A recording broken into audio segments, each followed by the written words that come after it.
Dios les bendiga, amados. Señores, estoy aquí con ustedes, a pesar de que hay otros maestros que no me dejaban compartir con ustedes, pero ya llegó mi hora.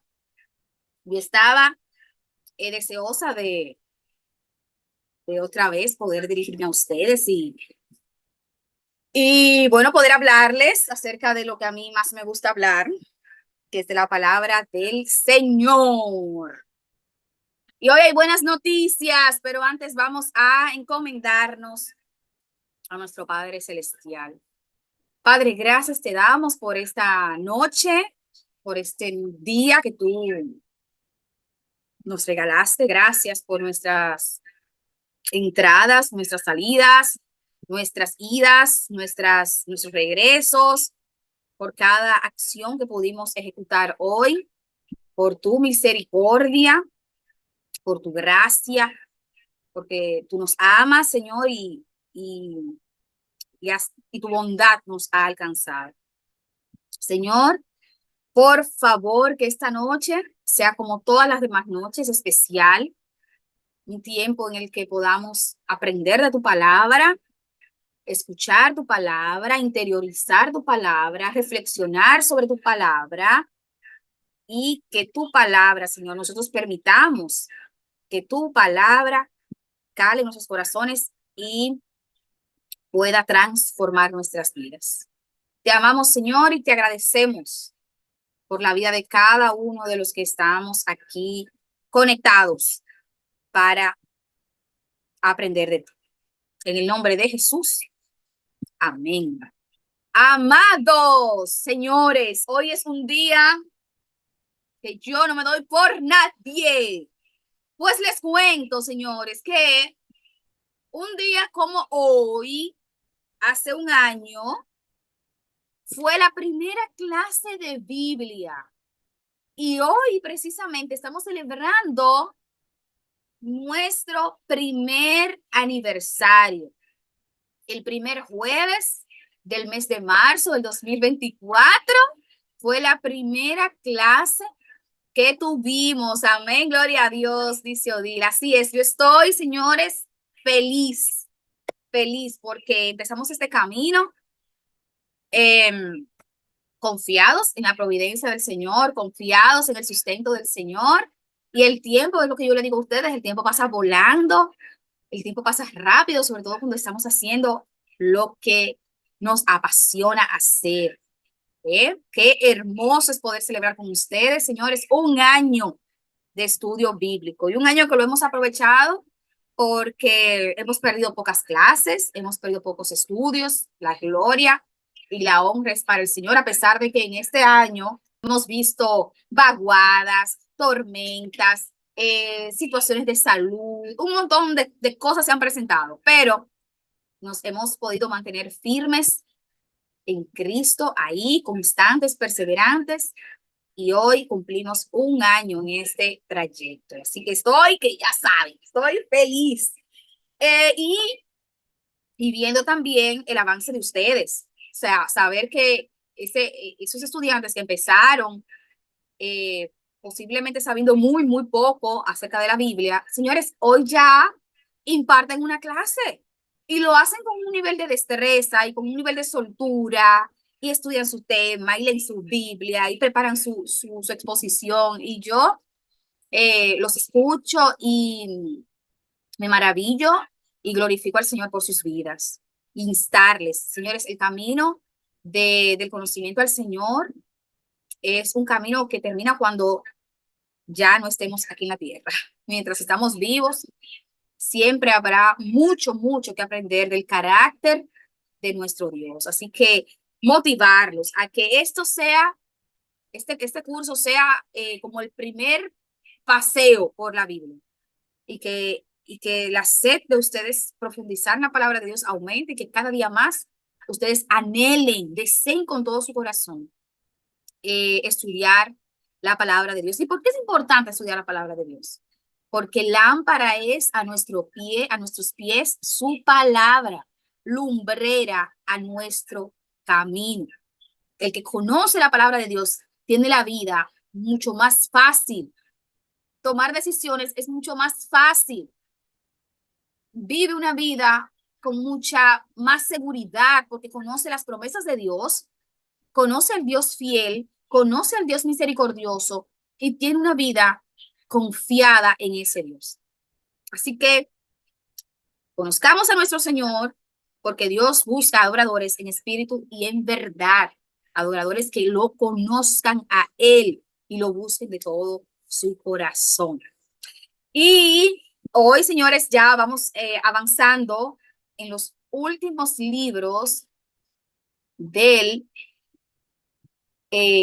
Antiguo Testamento. Díganme si eso no es una gran bendición del Señor. Hablar de que estamos ya a nivel de Jonás y de Miqueas. La gloria es para el Señor. Así que vamos a adentrarnos a Jonás y a Miqueas, que aunque son libros cortos, y por eso se les llama así, profetas menores, se llaman profetas menores porque por la extensión, ¿verdad? Al ser cortitos, no tan extensos como los demás profetas, como Isaías, como Jeremías, como Ezequiel. Entonces, estos son más cortitos y por eso se les llama menores. Bien.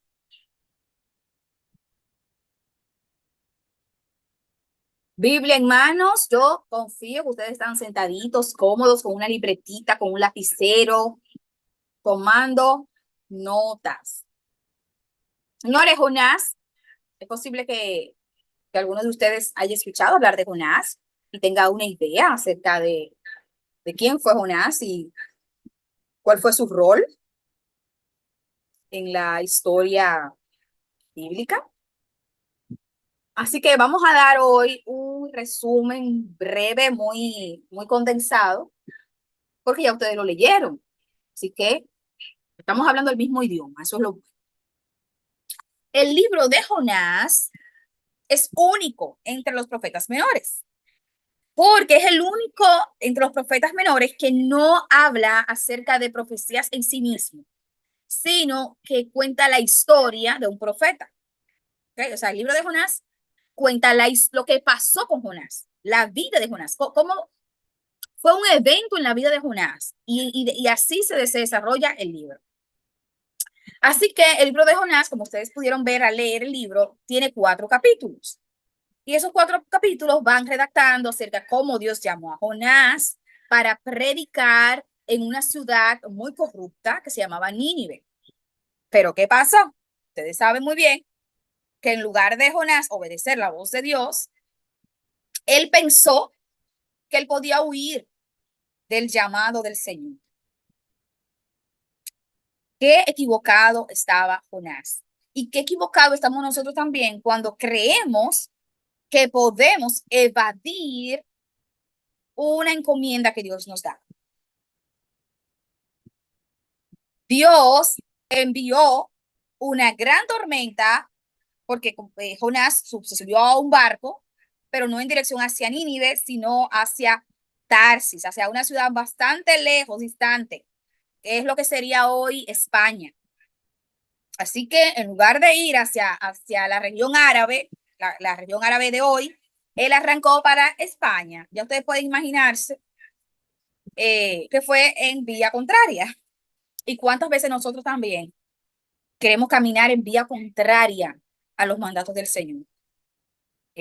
Y así como Jonás sufrió tanto y padeció tanto por ir en contra del llamado de Dios, ir en contra de la palabra de Dios, por creer que él podía huir de las consecuencias que traía o que trae el caminar fuera de la voluntad de Dios.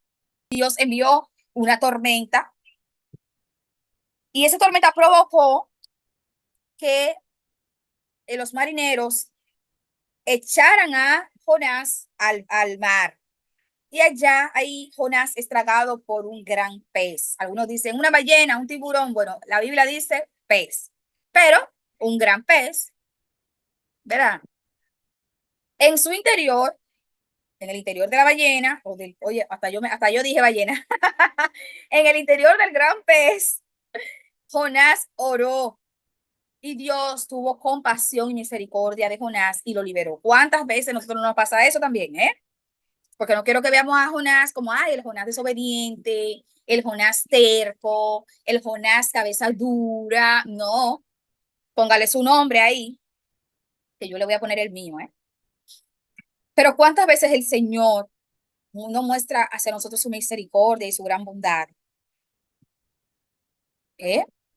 Y, y a pesar de nosotros buscarnos problemas por nuestra desobediencia, Dios va y otra vez y nos muestra su amor y su misericordia.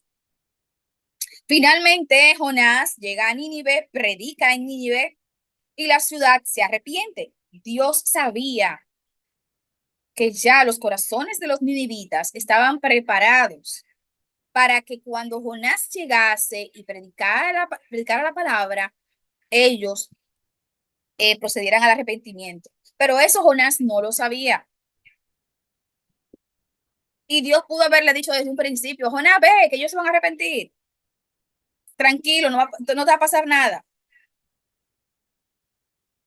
Lo que sucede es que Dios conocía el corazón de Jonás, así como Dios conoce nuestros corazones también. Dios sabía que en lo más profundo del corazón de Jonás, él no deseaba el bien para los ninivitas. Jonás no quería que Dios tuviese misericordia de los ninivitas. Por eso, esa fue la razón principal por la cual Jonás se negó en un principio a ir a Nínive, porque no quería que la ciudad de Nínive, al escuchar la palabra de Dios, al escuchar las advertencias y las profecías, se arrepintieran y que luego Dios los perdonara. Y póngale ahí su nombre y yo le pongo el mío. ¿Cuántas veces nosotros estamos tan enfrascados en que Dios castigue al enemigo que el pensar en que Dios extienda su misericordia hacia esa persona nos hiere? Usted ha tenido a alguien que usted dice, Señor, mira, me hizo daño, me ofendió, haz justicia, castígalo o castígala. Lo último que usted va a querer, posiblemente, es que resulta que Dios lo bendiga. Y peor aún, usted lo menos que va a querer es verlo entonces en el cielo allá, cuando usted vaya para el cielo, encontrárselo allá, a ese bandido que le hizo tanto daño. Míralo ahí en el cielo junto conmigo. Al final, Dios lo libró del castigo. Dios no me hizo justicia. Es así, ese es el mismo escenario que está viviendo Jonás. La ciudad de Nínive pertenecía a la nación de Asiria. Y los asirios, eh, ¿cómo decirlo? Perseguían a los israelitas, sí, a los israelitas. Los perseguían, eh, los amedrentaba, los intimidaba, los amenazaba, los tenía sometidos. Así que el deseo del corazón, el deseo en el corazón de todo israelita era que Dios castigara a los asirios. Y Dios, en lugar de decirle, Jonás, tranquilo, yo voy a destruir esa ciudad malvada, de gente violenta, de gente cruel. En lugar de eso, el Señor le dice, mira, ve, predícale para que se arrepientan y obtengan la salvación. Oh, y yo, que estoy aquí sentado esperando que tú los desbarate a todos. A veces, o muy frecuentemente, le pedimos, Señor, misericordia, pero para nosotros o para la gente que nosotros amamos. Pero nosotros no queremos que Dios tenga misericordia, posiblemente con aquellos que nos la deben. Lo último que queremos es que Dios tenga misericordia con gente que nos ha hecho daño. No. Misericordia conmigo, pero y justicia con ellos. Castígalos a ellos, vénganos, desbarátalos a ellos, y a mí, perdóname, ten misericordia. Reflexionemos en eso. Finalmente, el libro concluye con Dios enseñándole a Jonás acerca de que su misericordia, la misericordia del Señor, es amplia, es amplia, y sus planes y sus propósitos nosotros jamás los vamos a entender. Jonás vivió en la época de Jeroboam II. No sé si recuerdan allá cuando estuvimos hablando de los reyes, crónicas, que vimos acerca de Jeroboam. Israel estaba en una época de prosperidad económica, pero en decadencia espiritual. Nínive. Nínive era nada más y nada menos que la capital del imperio asirio. ¿Okay? Era la capital, ese era el centro de toda la maldad, de toda la brutalidad, de toda la crueldad. En esa época, Asiria era la potencia del mundo y sometía a todos los demás, a todas las demás naciones pequeñas. Y eran famosos los asirios por su brutalidad y su crueldad. Israel y Asiria eran enemigos. Así que cuando Jonás pensó en la posibilidad de que Dios perdonara a los ninivitas, ya ustedes saben, ¿verdad? Ya ustedes se pueden imaginar que tú lo vas a perdonar. No, no me haga eso. Porque yo tengo la vida entera esperando que tú lo desbarates. Y ahora, Señor, tú me dices a mí que vaya, predique y luego ellos se arrepienten, son salvos y todo bien. No, no me haga eso. ¿Qué ¿Cuánta oscuridad en el corazón de Jonás? Ese deseo de venganza que puede cegar a una persona. Y así mismo, ¿cuánta oscuridad hay en el corazón de Flérida? Que es capaz de desear que sus enemigos perezcan y se pierdan en lugar de que puedan alcanzar la misericordia del Señor.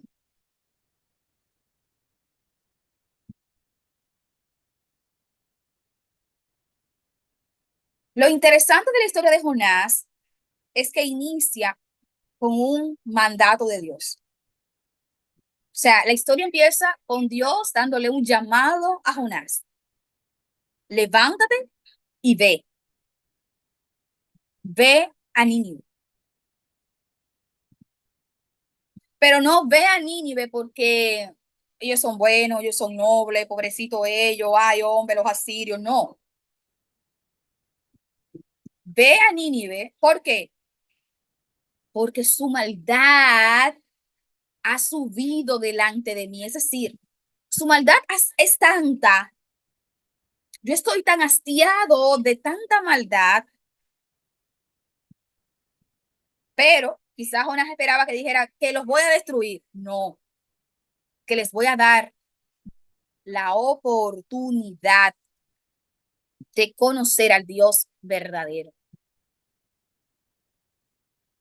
Dios le dio a Jonás una misión directa. La misión, ir a Nínive. Pero Jonás se negó a ir.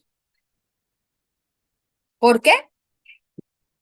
Porque los ninivitas, los asirios, eran sus enemigos.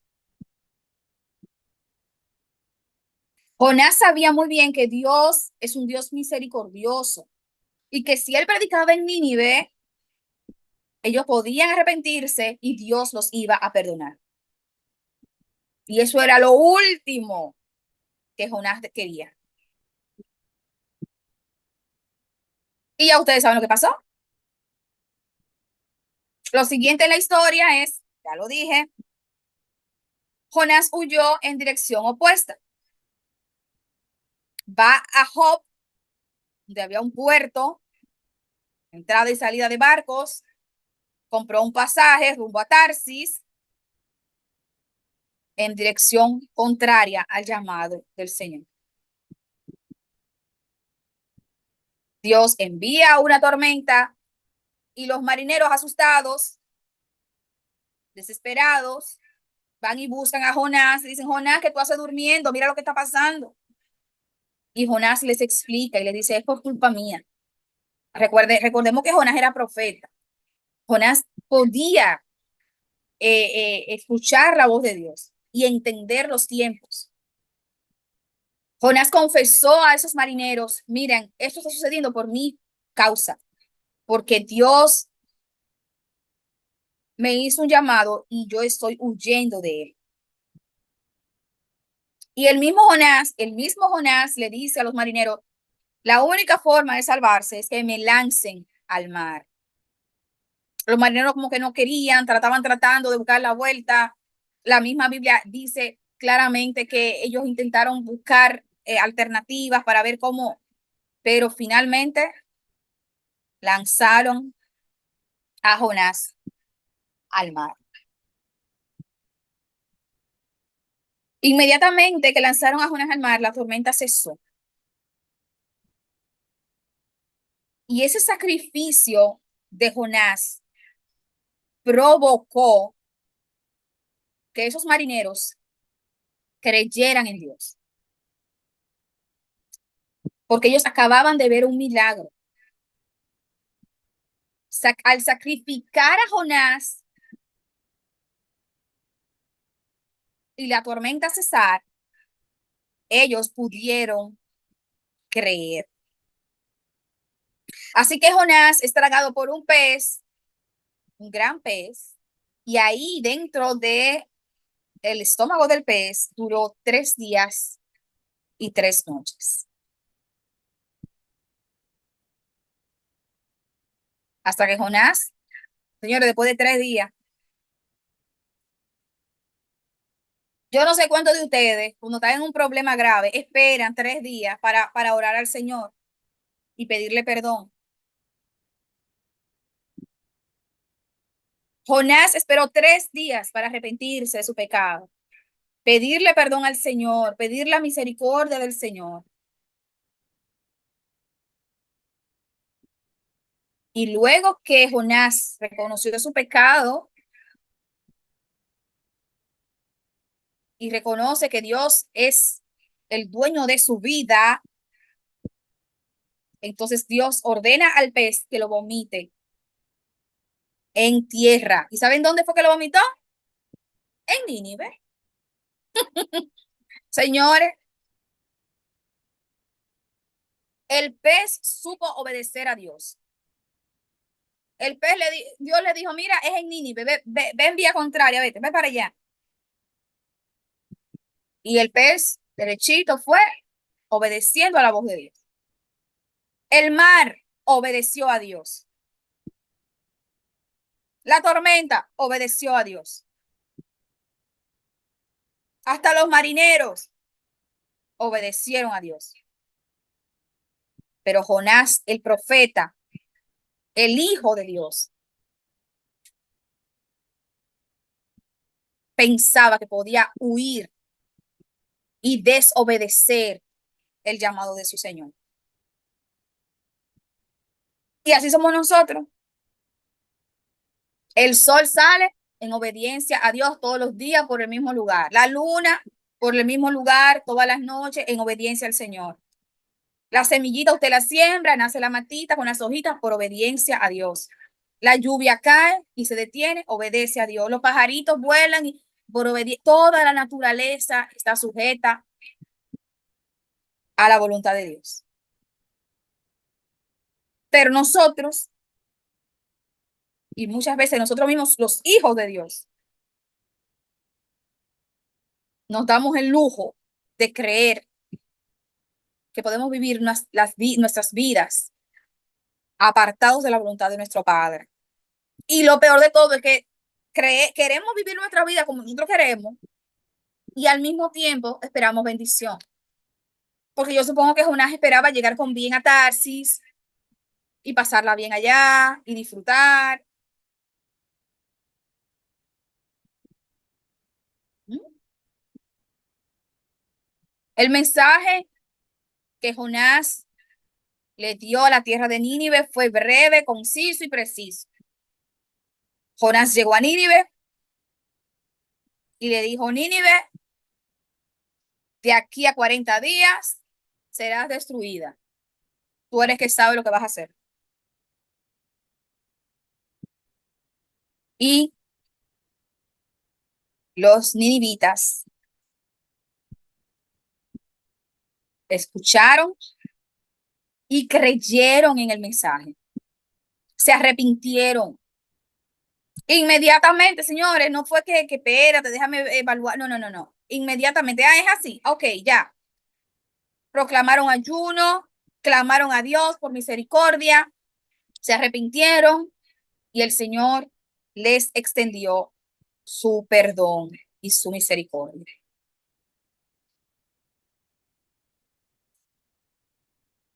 Pero Jonás, yo no sé, cualquier otra persona que vaya a un lugar y predique el evangelio y vea que hay cientos, miles de personas que escuchan ese mensaje de poder y ese mensaje tiene impacto, bueno, dirá: wow, Dios me usó, gloria a Dios.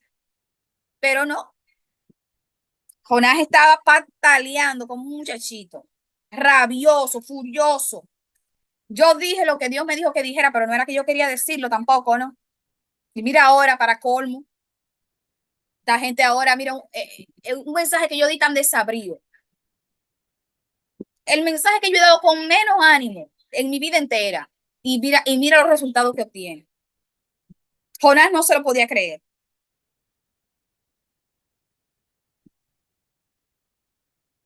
Así que Jonás está furioso y se siente traicionado por Dios.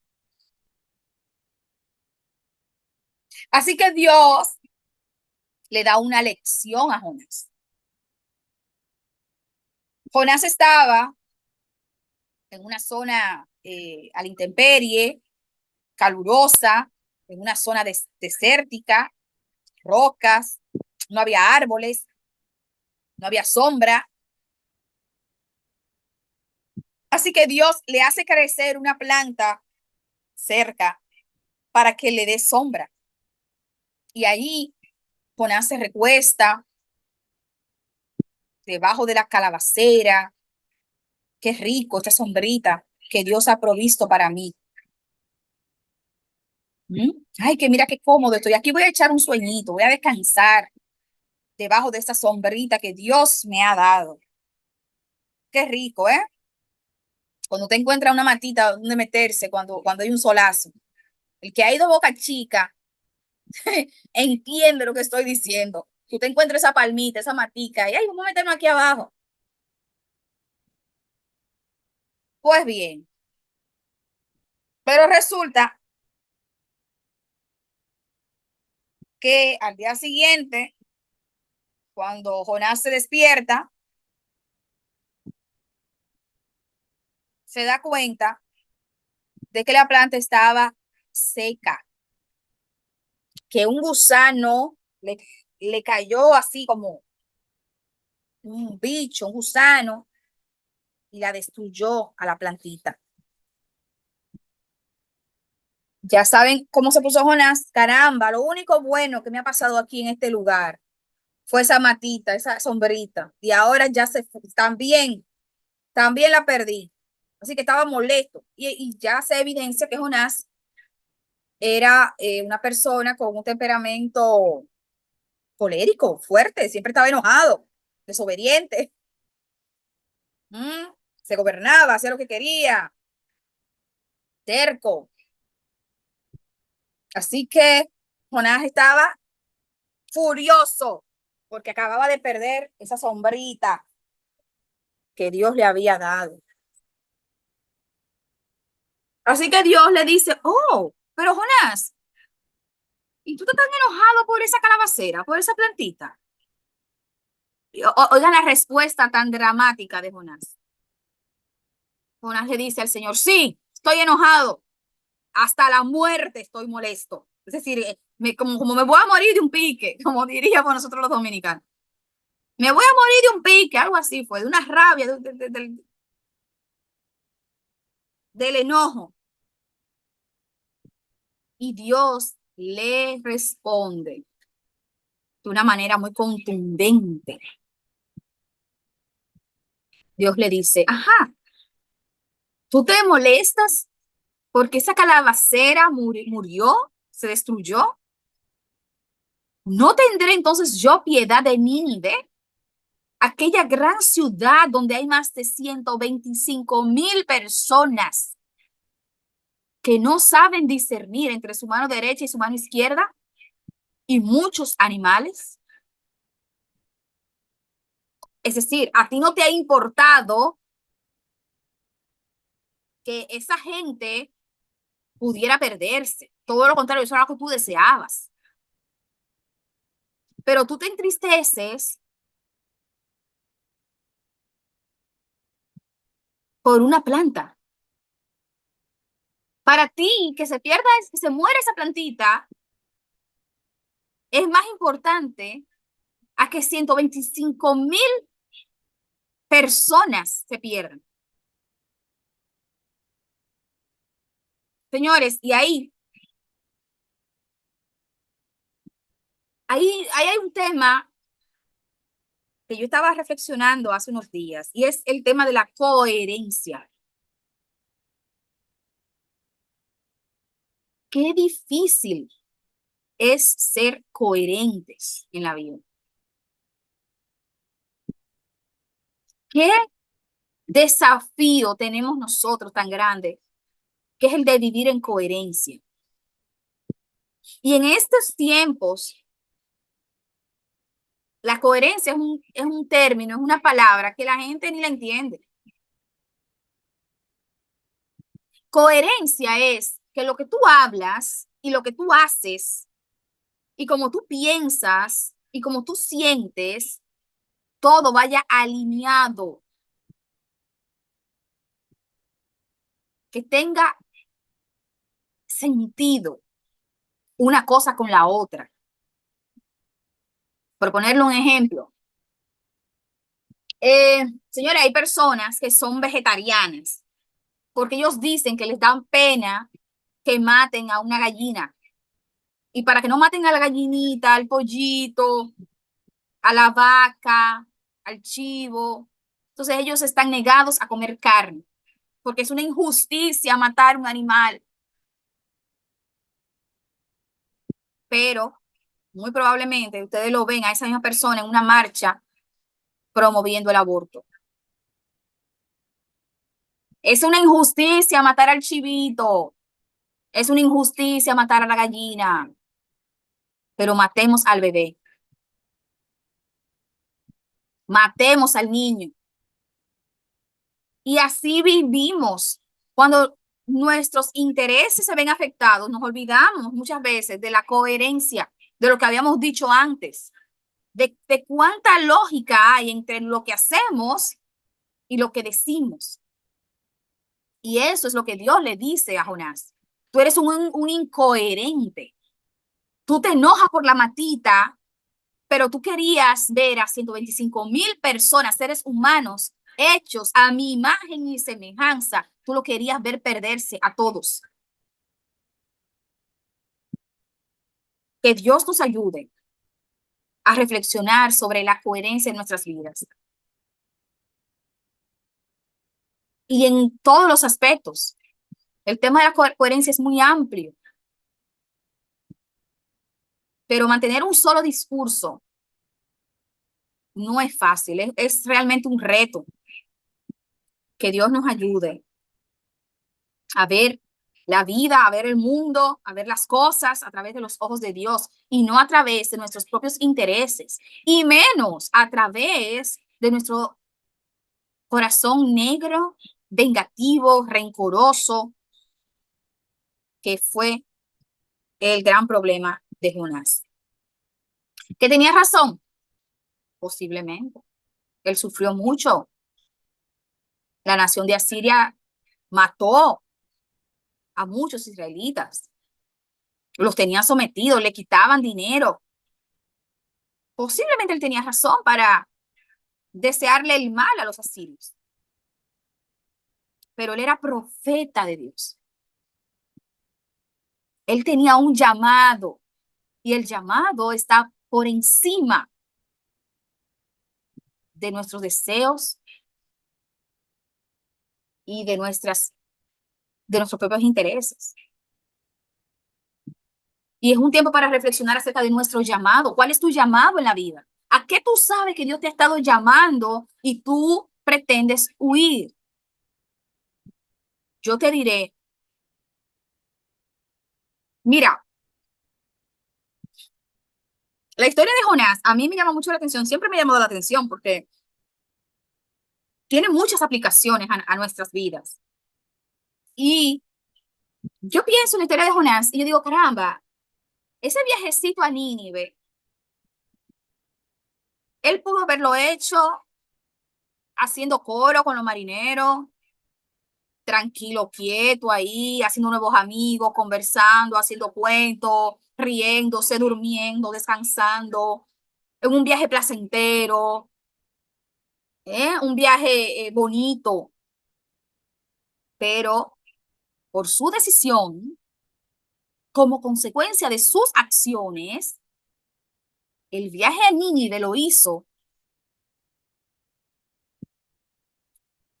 dentro del estómago de un pez, sufriendo miedos, ansiedades, malos olores, ahí alrededor de jugos gástricos,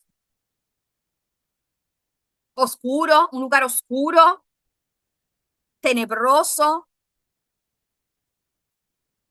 pero esa fue su decisión. Esa fue una consecuencia de su decisión. Y el viaje de nuestra vida puede ser tan placentero como ir en un barco, haciendo amigos, conversando, disfrutando, cumpliendo con nuestro llamado, en obediencia a la palabra de Dios, a la voz de Dios, o puede ser tan caótico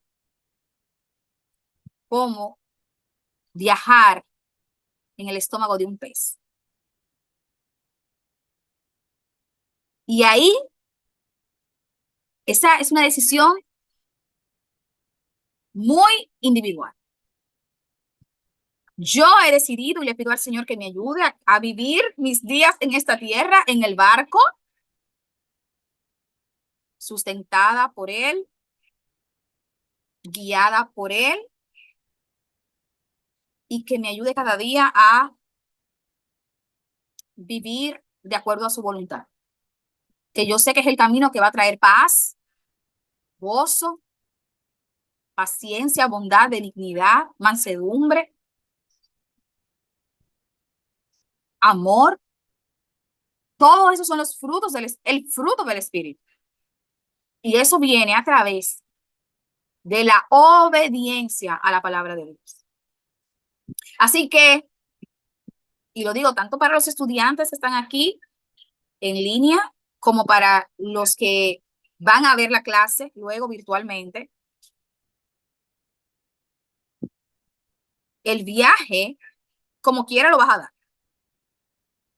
como quiera vas, pero el nivel de placer, de gozo, de paz que vivirás, depende en gran medida en tus decisiones. Bien, continuamos.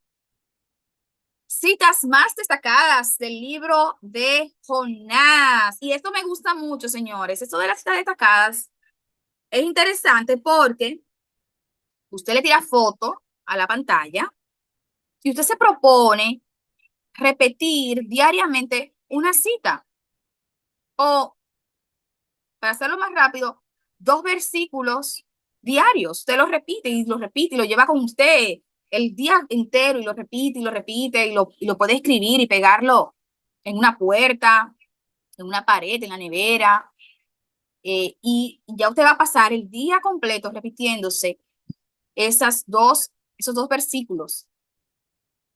Y, y usted va a aprovechar mucho más la palabra de Dios. Dice en Jonás 1, del 1 al 2, vino palabra de Jehová a Jonás diciendo, levántate y ve a Nínive, aquella gran ciudad, y pregona contra ella,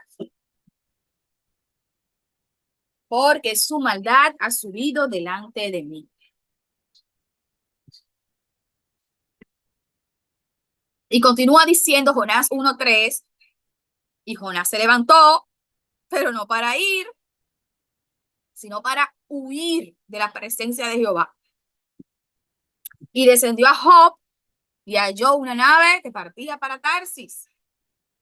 Pagando su pasaje, entró en ella para irse con ellos a Tarsis, lejos de la presencia de Jehová.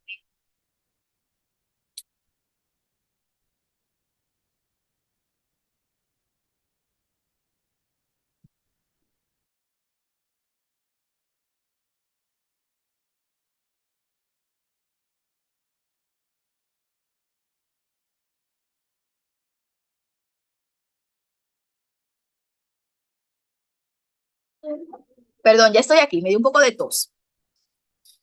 Pero Jehová tenía preparado un gran pez que tragase a Jonás. Me gusta esa parte, tenía preparado, porque a veces creemos que podemos sorprender al Señor, pero ya el Señor tenía preparado un pez. Y estuvo Jonás en el vientre del pez 3 días y 3 noches. Y dijo, invoqué en mi angustia a Jehová y él me oyó. Desde el seno del Seol clamé y mi voz oíste. Esa expresión me gusta mucho porque también la usó David en algún momento.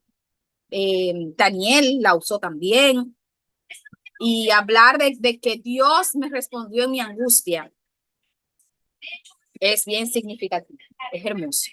Mas yo con voz de alabanza te ofreceré sacrificios, pagaré lo que prometí. La salvación es de Jehová. Señores, hasta que Jonás en el vientre del pez no dijo, Señor, mira, me arrepiento, haré lo que me dijiste que haga. Me comprometí contigo a ir a Nínive, pagaré lo que prometí. Y comenzó Jonás a entrar por la ciudad camino de un día y predicaba diciendo, eso fue la frase breve y corta que Jonás le predicó a los ninivitas. Y así de breve y corta, también igualmente generó un gran impacto en ellos. Jonás les decía,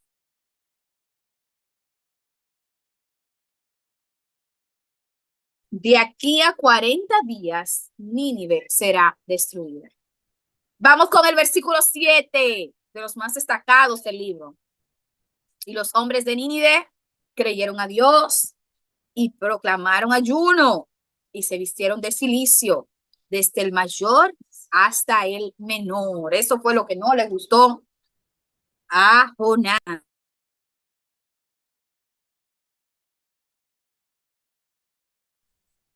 Y vio Dios lo que hicieron, que se convirtieron de su mal camino y se arrepintió del mal que había dicho que les haría y no lo hizo.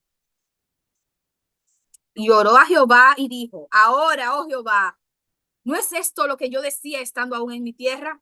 Por eso me apresuré a huir de Tarsis, porque yo sabía que tú eres Dios clemente y piadoso, tardo en enojarte y de grande misericordia, y que te arrepientes del mal.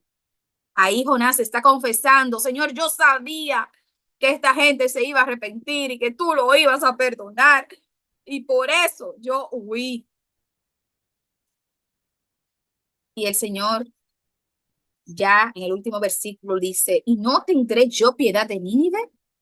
Aquella gran ciudad donde hay más de 125,000 personas que no saben discernir entre su mano derecha y su mano izquierda y muchos animales.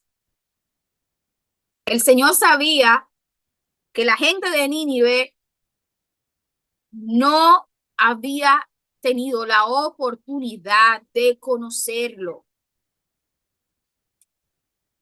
y que si andaban en desobediencia era por ignorancia. Contrario a Jonás, que andaba en desobediencia, no por ignorancia precisamente. Bien. Ay, esta parte es muy interesante porque vamos a ver un contraste entre lo que ocurre en Jonás y cómo esto trasciende al Nuevo Testamento. ¿Mm? Así que atentos, por favor, no se me duerman. No se me duerman. En Jonás 1:17 dice, pero Jehová tenía preparado un gran pez que tragase a Jonás. Y estuvo Jonás en el vientre del pez, ¿cuántos días y cuántas noches?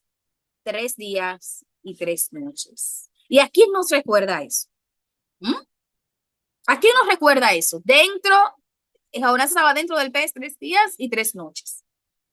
Entonces, cuando vamos al Nuevo Testamento, en Mateo 12:40, el mismo Jesús dice lo siguiente, escuchen, porque como estuvo Jonás en el vientre del pez 3 días y 3 noches, así estará el Hijo del Hombre en el corazón de la tierra 3 días y 3 noches.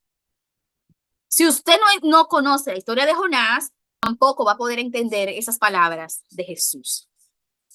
Y en el Nuevo Testamento se hace mucha referencia a cosas, profecías, eventos del Antiguo Testamento.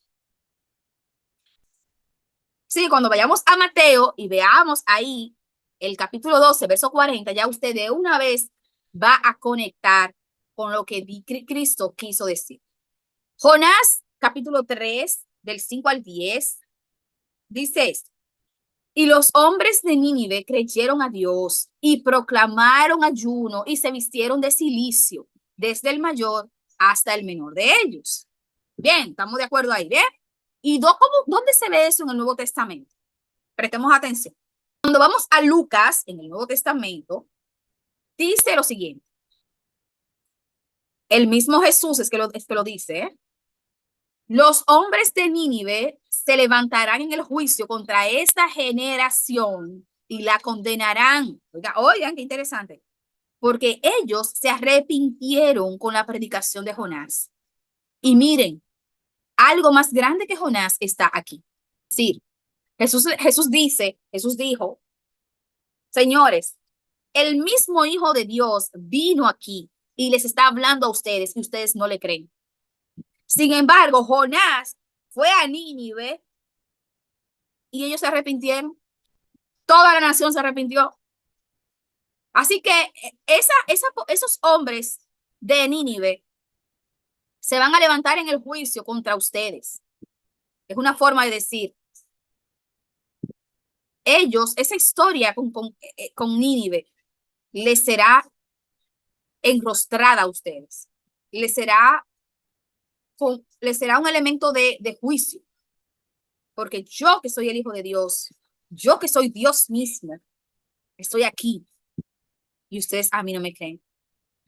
A pesar de que son el pueblo de Dios, a pesar de que son la nación escogida, a pesar de que son gente muy estudiosa de la palabra, ustedes no me creen. Pero fue Jonás allá, a Siria, esa tierra pagana, mala, cruel, y ellos todos se convirtieron. Entonces, pero es lo mismo, si no estudiamos Jonás, no vamos a entender ese versículo cuando lo leamos. Bien, el libro de Jonás nos lleva a nosotros a hacernos una pregunta. La pregunta que debemos hacer nosotros esta noche, cuando estemos acostaditos, ahí junto a nuestra almohada, es, ¿qué tipo de corazón yo tengo?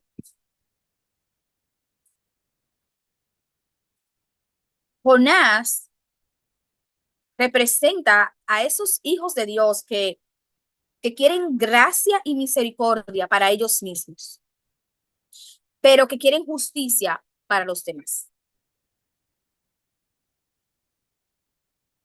Y ahí es donde entra la coherencia. Entonces, para mí, misericordia y para el otro, justicia.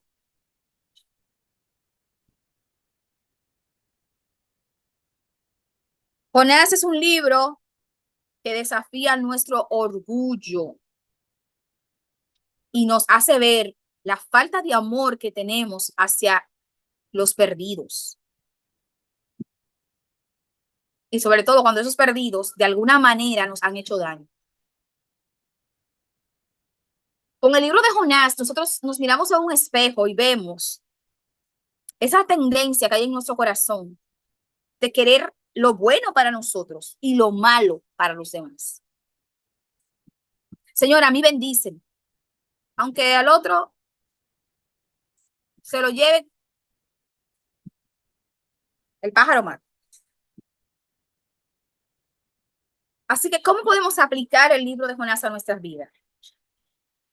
Primero, pensar si estamos huyendo del propósito de Dios para nuestras vidas. Esa es la primera pregunta. ¿Yo estoy viviendo conforme al propósito de Dios para mi vida? ¿O estoy viajando en un sentido contrario?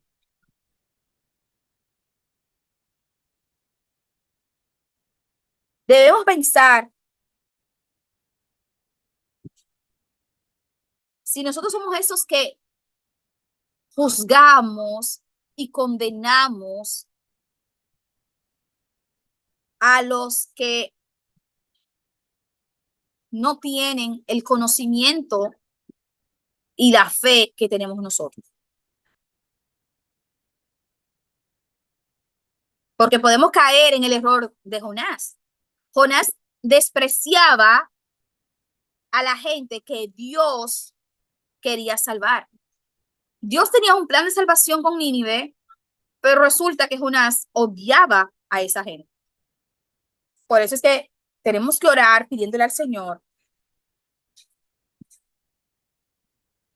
que nos ayude a sentir como Él siente y a ver las cosas como Él las ve.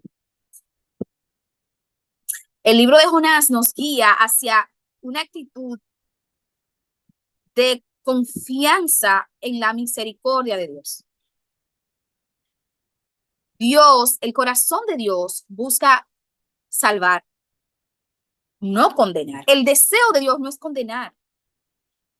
Claro, Él es un Dios justo y llegará un día en el que se hará justicia. Pero la misericordia de Dios todavía está abierta para salvar aún, señores, aún a los ninivitas, que eso es mucho decir. Cuando el Señor muestra misericordia hacia los ninivitas, nos está dando un mensaje muy claro. No importa el tamaño del pecado, no importa el tamaño del error, Dios está dispuesto a perdonar. Pero los ninivitas tuvieron que accionar. Los ninivitas se arrepintieron, hicieron silicio, buscaron al Señor y cambiaron su actitud. Así que el Señor nos da su palabra con la intención de que tomemos acción y Él nos perdonará. Y también aprendemos de Jonás, señores, a clamar a Dios en los momentos difíciles. A clamar a Dios en los momentos difíciles. El Señor estaba ahí atento a Jonás, esperando a ver cuándo es que este hombre va a clamar a mí, me va a pedir perdón y va a reconocer su error. Inmediatamente Jonás lo hizo con una actitud humilde. Dios fue en su auxilio. Y aprendemos también, señores de Jonás, a aceptar la voluntad de Dios por encima de la nuestra. Yo quiero venganza, pero Dios quiere reconciliación y perdón. y extender misericordia. Bueno, Señor, tú eres que sabes. Yo quiero que tú castigues al que me hizo daño, pero Dios quizás tiene otro plan. Así que someternos a la voluntad de Dios es la clave. ¿Dónde vemos a Cristo? Vamos a ver, señores, Jonás es un tipo de Cristo y lo es desde diferentes perspectivas. Jonás y Jesús fueron enviados por el Padre a predicar a los pecadores con un mensaje. Jonás y Jesús estuvieron 3 días en un lugar de muerte, porque Jonás no estaba supuesto a estar vivo dentro del estómago de un pez. Así que ese era un lugar de muerte. Jonás duró 3 días dentro del pez y Jesús dentro de la tumba. Jonás fue sacrificado por los marineros para calmar la tormenta. Jesús se sacrificó para calmar la ira de Dios. Jonás salió del pez al tercer día y Jesús salió de la tumba al tercer día. Jonás mostró misericordia a los gentiles. Jesús trajo salvación a los gentiles. Y ustedes dirán, Jonás mostró misericordia. Bueno, Jonás tuvo que reconocer su error y obedecer al llamado de Dios y dar el mensaje que Dios le mandó a dar. Señores, hasta aquí el libro de Jonás. Espero que lo hayan disfrutado tanto como yo lo disfruté. Así que vamos con Miqueas. No sé si quieren 2 minutos para pararse, tomar agua, ir al baño, o si podemos seguir corrido. Son las... bueno, vamos a ver, yo creo que me da tiempo. ¿Quieren 2 minutos? Respondan. Yo no, yo estoy activa. ¿Quieren 2 minutos? No, no quieren 2 minutos. Espérate, me escribieron aquí, me escribieron. ¿Qué me dicen? ¿Qué me dicen? ¿Que sí o que no? Sí.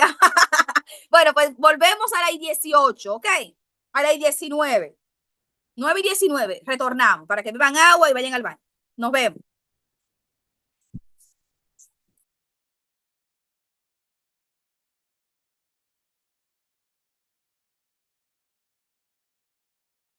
Aquí estamos. Listos para continuar con Miqueas. Estamos aquí y vamos a continuar con el estudio de Miqueas. Eso, listo. Me escribieron por ahí. Excelente. Señores, Miqueas, hermoso Miqueas. Espero que ustedes lo hayan saboreado porque es un libro que se enseña mucho y trae mucha reflexión a nuestras vidas. Miqueas, señores, Miqueas fue un profeta que habló al pueblo tanto de Israel como de Judea acerca de las acciones incorrectas que ellos estaban haciendo y por las cuales el Señor, iba a decir Cristo, el Señor los iba a juzgar y a castigar. Miqueas profetizó en los reinados de Jotán, Acaz y Ezequías. Es decir, él vio 3 reyes. Fue contemporáneo de Isaías y de Oseas. Es decir, Miqueas, Isaías y Oseas profetizaban en la misma época. Para entender bien a Miqueas, debemos recordar que en ese tiempo, recordemos allá cuando estudiamos Reyes, Crónicas, recordemos que la nación de Israel estaba dividida en 2 reinos. ¿Recuerdan cuáles eran esos 2 reinos? Recuerden que la nación de Israel hasta Salomón era una sola, la nación de Israel. Pero luego de Salomón se dividió el, eh, se dividió la nación en dos reinos. Estaba el reino del norte, que era Israel, un momentito, el reino del norte, que era Israel, y su capital era Samaria, gobernado por reyes perversos que promovieron la idolatría y la injusticia. Y por el otro lado estaba el reino del sur, que era Judá, y la capital de Judá era Jerusalén. Así que estemos pendientes. Cuando se diga Samaria, ya ustedes saben que es Israel, reino del norte. Jerusalén, reino del sur, Judá. ¿Qué? ¿Qué pasa? Que en el reino del sur también los reyes eran malos, pero la nación tuvo algunos buenos reyes. ¿Okay? O sea, la diferencia fue que en el norte todos eran malos, ahí no se sacaba nadie. Y en el sur, en Judá, algunos reyes fueron piadosos como Ezequías. Recuerden la historia de Ezequías que la estuvimos viendo allá. Bien, ¿cómo vivían en esa época? ¿Cómo era? ¿Cómo se manejaban? ¿Qué hacían? Bueno, la situación social y económica de la época consistía en grandes brechas. Había gente muy, muy, muy rica y había gente muy, muy, muy pobre. ¿Y qué sucedía? Bueno, que como en la mayoría de los casos, los poderosos oprimían a los más débiles. Incluso se veían situaciones de que los poderosos despojaban a los más pobres de sus tierras. La corrupción estaba en todos los niveles de poder. Todo el que estaba en el gobierno era corrupto, tanto en el gobierno del Estado como en temas de liderazgo religioso. La corrupción estaba en todas las esquinas. Nada que ver con hoy, ¿verdad? Muy lejos de hoy. La crisis no solo era política y económica, era sobre todo una crisis espiritual. Ellos se habían olvidado de Dios, de los mandatos del Señor. Y bueno, eso provocó esa advertencia que Miqueas les lleva. Judá estaba en constante peligro político y militar porque siempre los estaban amenazando. Los asirios, por ejemplo, fue un imperio que tenía en zozobra a ambos reinos, tanto al del norte como al del sur. Y esto llevaba a alianzas políticas, es decir, y ya eso lo vimos anteriormente. Recuerden que hacían alianzas. Por ejemplo, Ezequías, cuando se vio amenazado por los asirios, fue a Egipto y buscó ayuda de los egipcios. Miqueas vivió en Judá, pero aunque era judío, profetizó tanto contra Judá como contra Israel. En tiempos de Miqueas, el imperio asirio era la superpotencia del momento.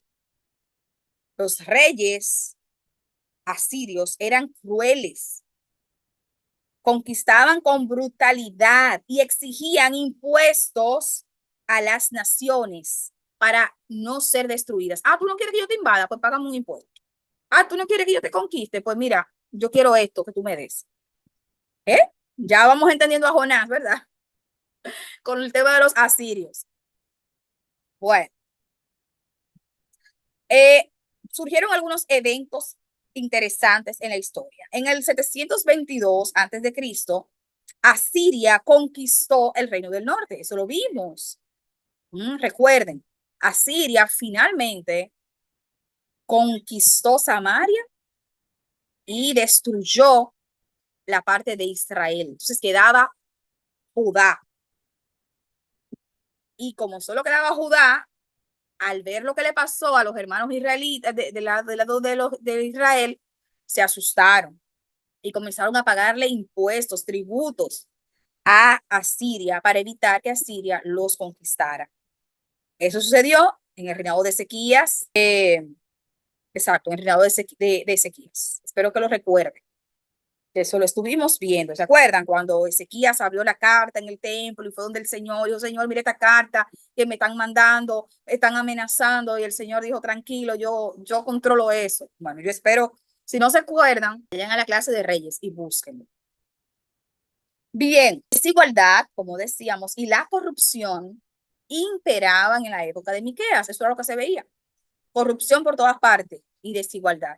Los poderosos robaban la tierra a los campesinos. Los jueces aceptaban sobornos. Ustedes se imaginan lo que es esto. Una persona que está puesta ahí para hacer justicia y que sea capaz de, de dar un veredicto contra un débil, un pobre, una viuda, un huérfano, ¿eh? Solamente porque el rico le pagó y el Señor allá en su trono mirando todo eso. Y peor aún, los líderes religiosos, los sacerdotes, los profetas, estaban realizando su deber por dinero. Y los profetas estaban profetizando por dinero. Oigan qué cosa tan terrible. Es decir, los profetas que hablaban en nombre de Dios, que les decían el mensaje de Dios, tomaban dinero y profetizaban lo que ellos querían. ¿Qué es lo que tú quieres que yo te profetice? Un carro, dámelo el dinero, ven que te lo voy a profetizar. Hasta ahí llegaban. Así que, ¿qué había en esa época? Idolatría y un sincretismo religioso, es decir, una mezcla religiosa y de muchas cosas raras. Ya no era solo Dios, el Señor de los cielos, no, era todo lo que viniera. Eran dioses como Baal y Acera junto con Jehová Dios. Oigan, lo que estoy haciendo ahora mismo es explicándoles cuál era la situación que se vivía en la época, para que ustedes entiendan, para que ustedes comprendan a qué era que se estaba, cuál era el mensaje y a qué pueblo era que se le estaba enviando ese mensaje. Fue una nación que se olvidó de Dios, se olvidó de los mandamientos de Dios. A tal punto que en un mismo lugar tenían ídolos de Baal, de Acera, y al mismo tiempo adoraban a Jehová. La religión se volvió un ritual, no un acto de búsqueda sincera de Dios. El pueblo estaba mezclando la fe de ellos hacia el Señor con todo lo demás que aparecía. Pero eso también lo hacemos nosotros muchas veces. A veces tenemos en la cabeza una serie de mezcla y de líos que adoramos al Señor, Jehová de los ejércitos, Señor de señores, junto con otras cosas raras. ¿Qué hace un cristiano hablando de signos zodiacales? Por ponerle un ejemplo. No que yo soy, qué sé yo, qué cosa, no que yo soy de tal signo, no que yo nací en tal mes.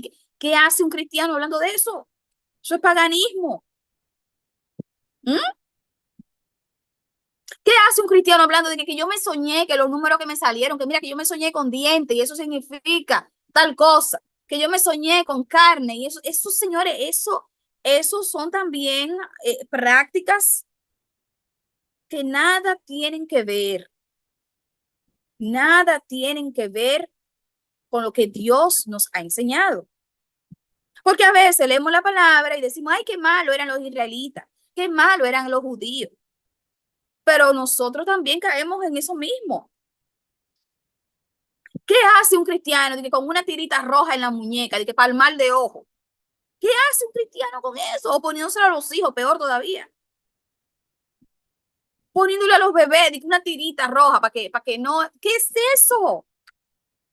Entonces, a veces nosotros también tenemos una mezcolanza rara en la cabeza y hacemos cosas contrarias a lo que el Señor nos ha dado, a las enseñanzas y la palabra de Dios. Así que ese mensaje de Miqueas muy bien podría caer en nuestra época. Corrupción, hay corrupción. Religiosos que profetizan y enseñan por dinero, muchísimo. Pasa que yo no quiero caer en ese tema, pero muchísimo, señores. Ustedes saben que hay predicadores, que hay temas que no tocan, porque saben que la iglesia se va a quedar vacía y no pueden dejar la iglesia vacía. Hay predicadores que si saben que en su iglesia hay un pecado, no hablan de ese pecado para no enojar a los hermanos. No, para que los hermanos no se enojen, después se ofenden los hermanos y prefiero no hablar de ese tema. Entonces, esa realidad que estaba viviendo Miqueas, la estamos viviendo nosotros también hoy. La estamos viviendo nosotros también. El contexto de Miqueas es el contexto de una sociedad corrupta, injusta. Y de la injusticia yo no voy a hablar porque eso es lo que vivimos todos los días. De la injusticia, vamos a dejarlo ahí. Y espiritualmente decadente, con una crisis económica y política debido a la amenaza de Asiria. Sin embargo, Dios siempre tenía o tiene un plan de restauración. ¿En qué consistió el mensaje de Miqueas? En llamar a la nación a vivir con justicia, con misericordia, con humildad. Miqueas se dedicó a decirle a la gente, eso está mal, eso no debe ser. Dios los está mirando. Arrepiéntanse. Y es el mensaje que nosotros también tenemos que darle a esta sociedad sin miedo. No importa las consecuencias. Eso está mal. La corrupción está mal. La injusticia está mal. Si en su iglesia, si en su congregación hay prácticas incorrectas que no van acorde a la palabra de Dios, usted tiene que levantar la voz y decir, eso está mal. Miqueas fue un hombre valiente que habló lo que estaba llamado a hablar, denunció lo que estaba llamado a denunciar. En aquella época, la tierra era hereditaria y cada familia tenía un lote de tierra. No sé si es correcto decir un lote de tierra. Sí, no sé. El caso es que recordemos allá en el tiempo de Josué, vamos para atrás, cuando se hizo la repartición de las tierras. ¿Mm? Recordemos que se hizo por familia. La tierra se repartió por familia y la idea era que las familias pudieran conservar su tierra y que una familia o una tribu no le quite la tierra a otra tribu. Ese fue el plan del Señor. Miren, cada terreno se va a dividir por familia y eso será perpetuo, generación tras generación. Pero ahora vemos que los ricos usaban trampas legales para quitarle las tierras a los campesinos. Por eso Jesús usa muchas parábolas que hablan de tierras, de viñas, del sembrador, porque Jesús sabía que ese era un tema que a los israelitas les tocaba muy en el alma, tocaba las fibras más sensibles. Y Jesús sabía que ellos iban a entender claramente el mensaje. ¿Mm? Muchas de las parábolas del Señor Jesús tienen que ver con el sembrador, la tierra, la viña, porque era un lenguaje que ellos, los israelitas, entendían muy bien y lo sufrían. En aquella época había profetas verdaderos y falsos, como hoy, como en nuestra época también, que hay profetas verdaderos y hay profetas falsos. ¿Y cómo identificar a los falsos profetas? Lo que dicen lo que la gente quiere escuchar. El que dice lo que usted quiere escuchar. ¿Mm? Y en cuanto a la justicia, bueno, los jueces juzgaban en base a quién le pagara más. eran sobornados.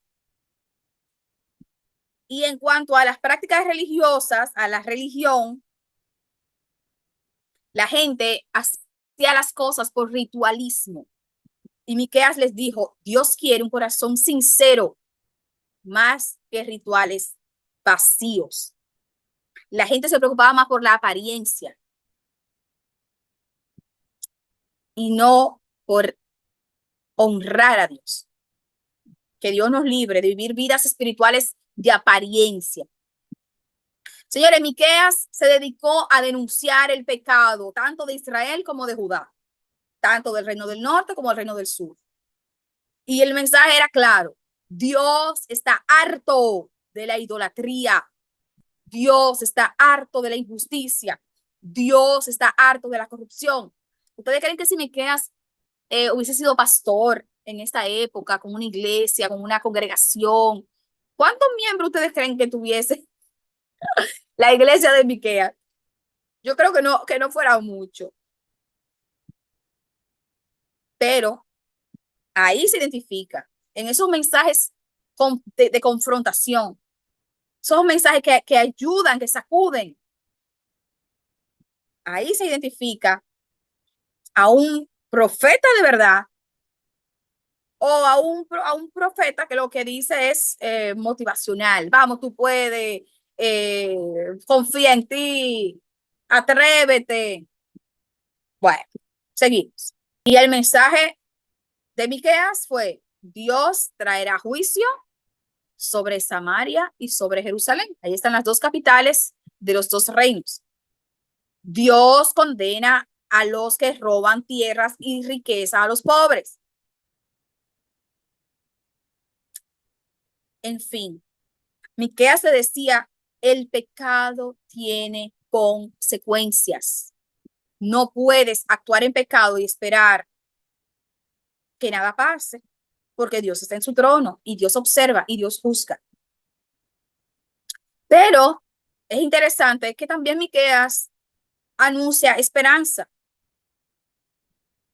Miqueas profetizó acerca del Mesías que vendría y habló acerca de que en algún momento vendría tiempo de paz y prosperidad en el reino de Dios. Por medio de Miqueas, Dios llama a su pueblo a vivir con rectitud. Dios perdona y restaura a su pueblo. Dios quiere corazones transformados y no solo rituales religiosos. No rituales, no, como yo escuchaba a una persona hablar en un programa, que él decía que hay iglesias que tienen ya un guión, dos canciones, un anuncio, un esto, un lo otro, las ofrendas, punto, ya se acabó. Y volvemos. Las ofrendas, dos canciones, ya, punto. Y se vuelve un simple ritual en el cual la gente ya se lo hace las cosas porque tengo que hacer y no porque está entendiendo a quién está adorando. Y Miqueas hace una pregunta que es la que te voy a dejar a ti esta noche. Miqueas dice, ¿qué pide Dios de ti? ¿Qué pide Dios de ti?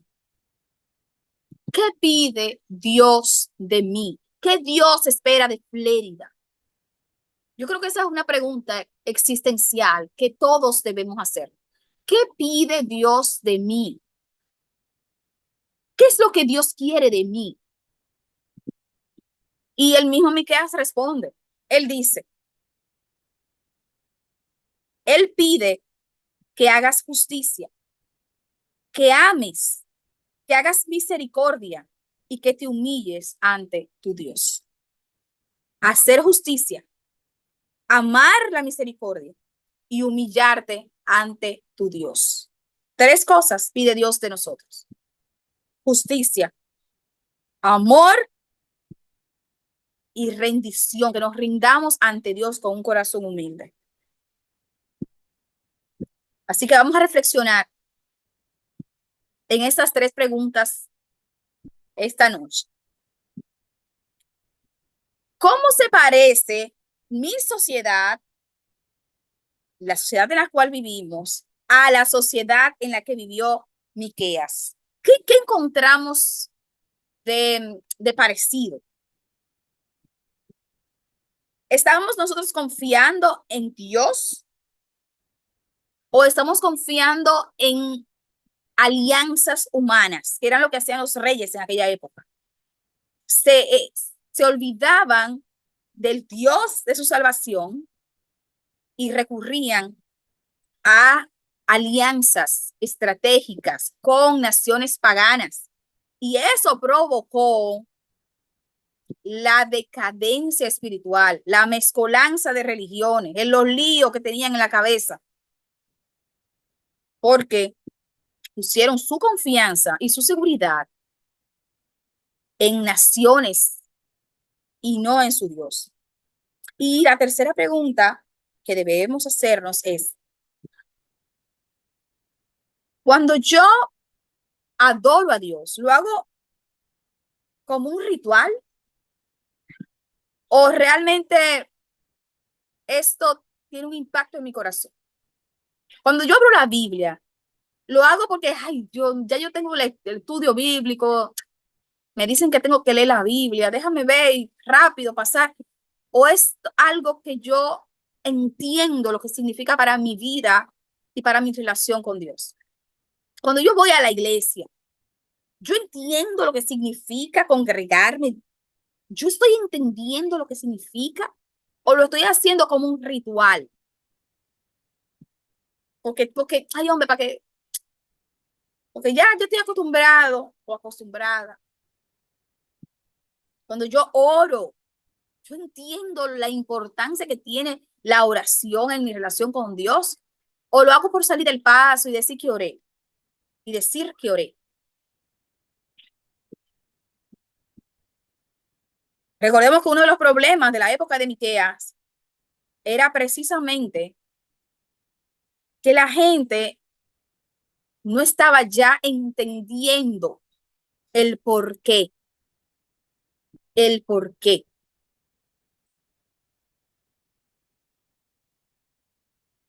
Así que Miqueas nos deja enseñanzas importantes. Dios odia la injusticia. El pecado tiene consecuencias. Dios quiere justicia, misericordia y humildad. Mire, si usted quiere, escríbalo y póngalo en la habitación ahí, al lado del espejo. ¿Qué pide Dios de mí? Justicia, misericordia y humildad. Dios nos llama a vivir con integridad, a luchar por la justicia. No debemos ser cobardes, temerosos. No debemos ser débiles. Debemos enfrentar la injusticia, señalar lo injusto. ¿Vamos a pagar el precio? Lo pagamos. Pero Dios no nos ha dado espíritu de cobardía, sino de poder, de amor y de dominio propio. Dios nos llama a tener esperanza en Cristo, a no confiar en la religiosidad vacía. Dios busca corazones entregados y no gente solamente haciendo rituales para ser vistos posiblemente. Dios nos llama a confiar en su fidelidad. Igual como hicimos con Jonás, les voy a traer aquí algunos eventos de Miqueas y cómo se interpretan en el Nuevo Testamento. Miqueas profetizó acerca del nacimiento de Jesús. En Miqueas capítulo 5, verso 2 dice, pero tú, Belén, Efrata, pequeña para estar entre las familias de Judá. Belén era un pueblecito pequeñito. De ti me saldrá el que será Señor en Israel. Oye, de ti me saldrá el que será Señor en Israel. ¿Dónde nació Jesús? En Belén. Efectivamente. Aquí el profeta predice el nacimiento de Jesús en Belén, confirmando que el Mesías vendría de la línea de David. ¿Por qué de la línea de David? Porque David también nació en Belén. Porque Miqueas dice, de ti me saldrá el que será Señor. Es decir, ya había un pacto davídico. Dios hizo un pacto con David de que todos los reyes serían de la descendencia de David. Así que si Miqueas dice que el rey vendría de Belén, también está diciendo que ese rey vendría de la descendencia de David. ¿Mm? Miren cómo esa promesa, esa profecía que Dios le hizo a los israelitas cientos, siglos de años antes, la cumplió con Jesús. Señores, Dios siempre cumple sus promesas. De Dios, oh hombre, Él te ha declarado lo que es bueno. ¿Y qué pide Jehová de ti? ¿Qué pide Jehová de ti? Hacer justicia, amar la misericordia y humillarte ante tu Dios. En conclusión, Miqueas habla acerca de Cristo, que es nuestra justicia, y nos llama a vivir en santidad. Vamos a ver algunas citas que yo les recomiendo a ustedes que traten de repasarlas así durante la semana, que la lean mucho.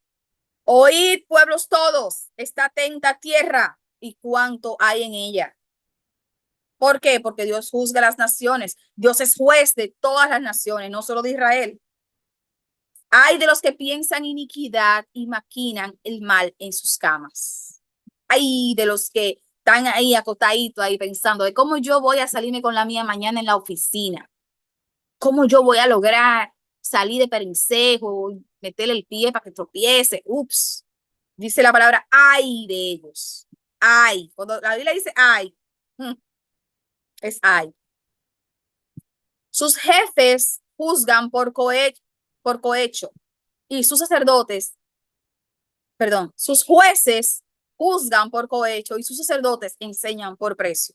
Es decir, nada de justicia, nada de verdad. No alzará espada nación contra nación, ni se ensayarán más para la guerra.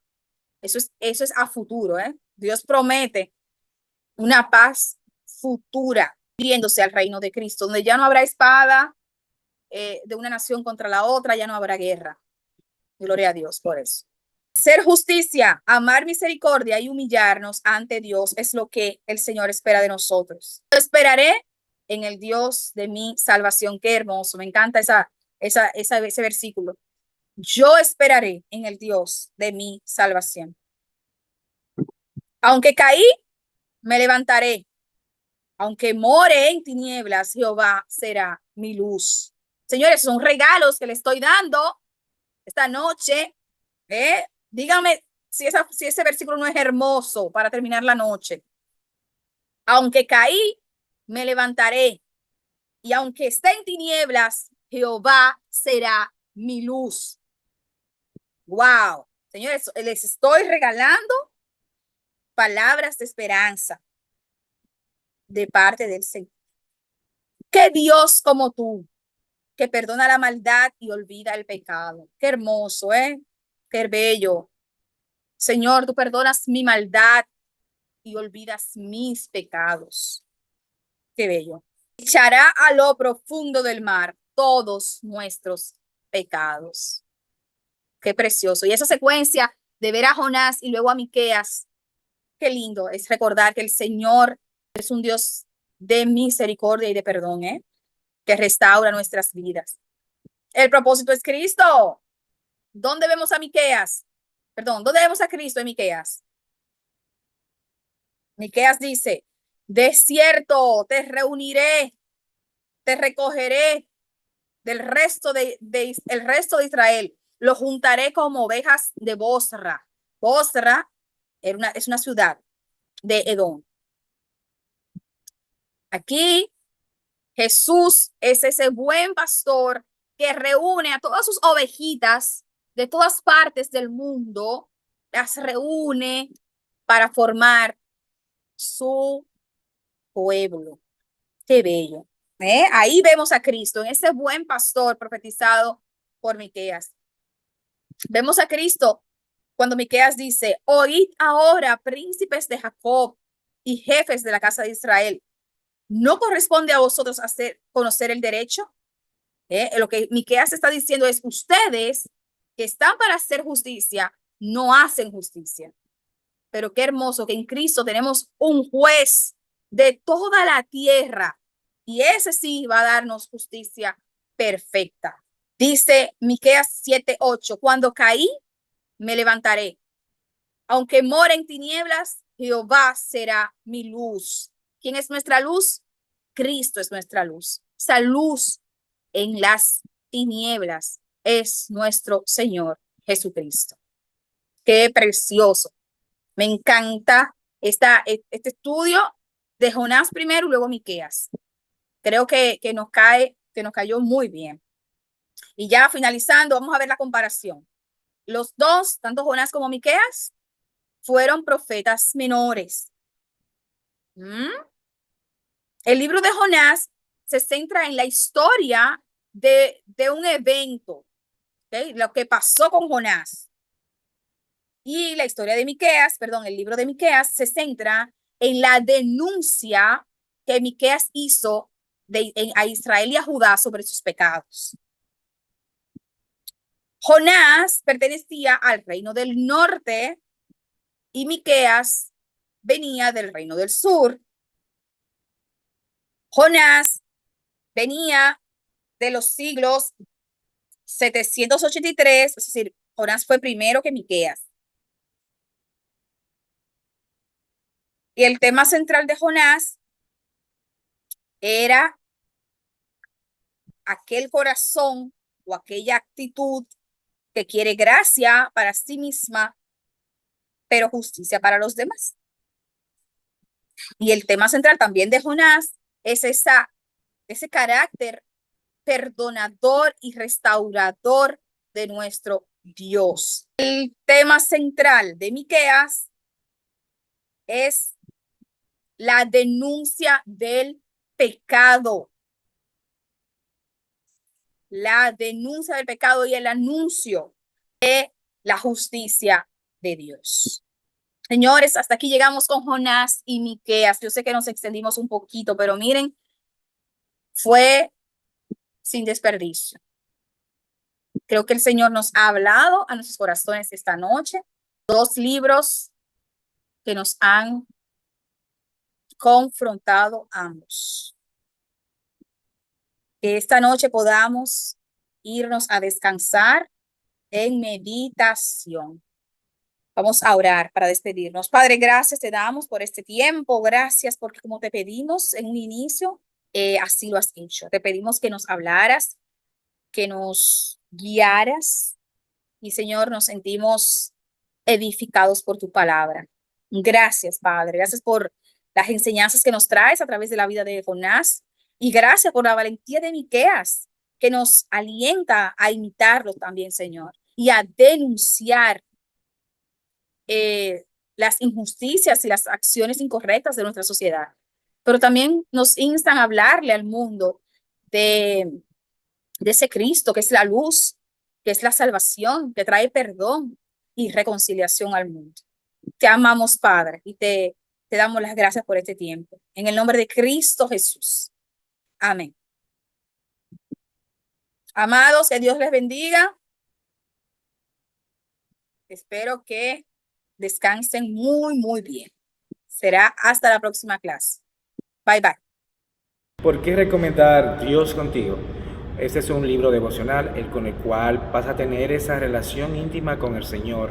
Y la ventaja que tiene este libro es que solamente entre 10 a 15 minutos aproximadamente vas a tener una experiencia inolvidable con nuestro Dios, con nuestro Creador. Lo puedes adquirir en todas las librerías cristianas y será de gran bendición. Dios contigo.